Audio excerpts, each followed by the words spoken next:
Hi everyone. లంచ్‌లోకి అయితే chow chow curry చేశాను. మా సైడు చౌచౌని సీమ్ వంకాయని పిలుస్తారనమాట.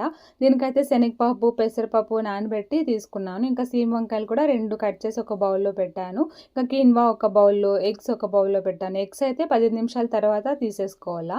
ఇంకా ఈ కీన్వా, చౌచౌ ఇంకా ఈ పప్పు అయితే 30 మినిట్స్ టైం పట్టింది ఉడకడానికైతే.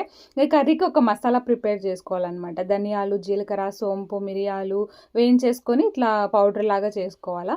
తర్వాత కర్రీకి అయితే పోపేసుకొని మనం స్టీమ్ చేసుకోండి ఈ సీమ్ వంకాయలు, ఇంకా ఈ పెసరపప్పు, శనగపప్పు ఉడికించుకున్నాం కదా, అది వేసుకొని కొంచెం పసుపు, కారం పొడి, సాల్ట్ మనం ప్రిపేర్ చేసుకోండి మసాలా వేసేసి కొద్దిగా వాటర్ కూడా వేసేసి ఒక 5 నిమిషాలు లో ఫ్లేమ్లో ఉడికించుకుంటే కర్రీ రెడీ అయిపోతుంది. ఇంకా కిన్వా చేసాం కదా, సగం అయితే సాలడ్ లాగా చేసా. ఇది బ్రేక్ఫాస్ట్లోకి అయితే సరిపోద్ది. ఇంకా సగం లంచ్లోకి అనమాట. పీజీల్లో కానీ లేదా సింగిల్గా స్టే చేసే వాళ్ళకి సో హెల్తీగా కుక్ చేసుకోవాలి తక్కువ టైంలో అంటే ఇది బెస్ట్ ఆప్షన్.